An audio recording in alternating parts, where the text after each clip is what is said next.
السلام علیکم. آج تاریخ میں ہمارا موضوع ہے عمارت غرناطہ.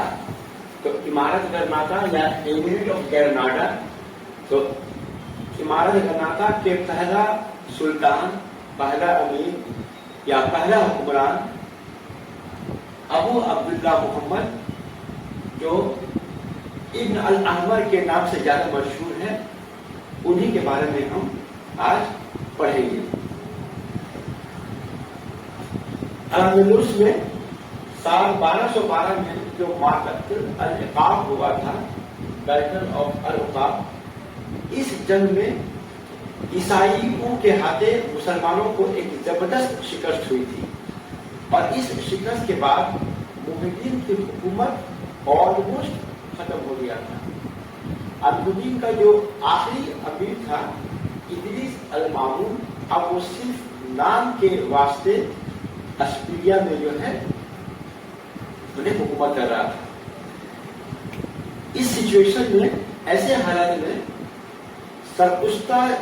جو ایک طائفہ تھا، وہاں بنو ہود کی حکومت تھی. اسی بنو ہود خاندان سے ایک شخص جس کا نام محمد بن یوسف تھا، وہ اٹھ کھڑا ہوتا ہے اور اندلس کے عوامی سپورٹ کے بدولت جو ہے وہ المدین کے جو آخری جو امیر تھا المامون، اس کو اشبیلیہ سے جو ہے نکال کر اس کو مراکش بھیج دیتا ہے، اور پھر مرسیا، الجیریا، مالاگا، قرطبہ جیسے علاقوں پر وہ قابض اور متصرف ہو جاتا ہے، اور پھر خود جو ہے اندلس کے ایک بہت سے بڑے حصے کا جو ہے وہ جو ہے ایک طرح سے سلطان یا امیر بن جاتا ہے. لیکن سال 1221 میں ایک جنگ ہوتی ہے جسے بیٹل آف نیریس یا معرکہ شریس کہتے ہیں. اس جنگ میں عیسائیوں کے ہاتھے ابن ہود کی بھی ایک بہت بڑی شکست ہوتی ہے سال 1221 میں، جس کی وجہ سے کیا ہوتا ہے، جیریز اور پھر اس کے بعد جو ہے بادجوز اور میریدا جو ہے اس کے ہاتھوں سے نکل جاتا ہے. ایسے حالت میں ابن ہود کو جو عوام میں جس کی مقبولیت تھی وہ ختم ہو جاتی ہے، عوامی سپورٹ پھر اس سے جو ہے ختم ہو جاتا ہے. اسی دوران کیا ہوتا ہے کہ صوبہ جیان، ٹھیک ہے، صوبہ جیان کا ایک شہر ارجونا میں ایک مسجد میں ایک اجلاس منعقد ہوتا ہے، اور اس مسجد میں ابن احمر کو عوامی اتفاق رائے سے صوبہ جیان کا جو سلطان سے منتخب کر دیا جاتا ہے. اور اس کے اس انتخاب میں خود اس کا اپنا جو خاندان تھا بنو نصر، اور اس کا ایک حلیف خاندان تھا جو ارجنائی میں تھا بنی اشبیولا. تو ان دونوں خاندانوں کے اعانت اور تعاون سے جو ہے ابن الاحمر جو ہے وہ صوبہ جیان کا جو ہے وہ سلطان بن جاتا ہے، اور اس طرح سے وہ ابن ہود کے مخالفت میں کھڑا ہو جاتا ہے، یعنی ابن ہود کا وہ ایک طرح سے حلیف بن جاتا ہے. اب ابن الاحمر سال 1236 میں جو ہے ابن ہود کے خلاف بغاوت اعلان کرتا ہے، اور ادھر ابن الاحمر کشتلا اور لیون کے راجا فردیناند تھرڈ کو جو ہے سپورٹ دیتا ہے، اس کو مدد کرتا ہے، اور اس کی مدد سے جو ہے وہ کرسچن فورس جو ہے وہ قرطبہ شہر پر جو قابل ہو جاتا ہے. اور اس طرح سے 711 سال میں جس قرطبہ پر اسلامی حکومت قائم ہوئی تھی، وہ 1236 سال میں آ کر قرطبہ سے پھر اسلامی حکومت ہمیشہ کے لیے ختم ہو جاتا ہے. تو اس طرح سے ابن ہود اور ابن احمر، ان دونوں سلطانوں یا ان دونوں عمرا کے آپسی مخالفت کی وجہ سے عیسائی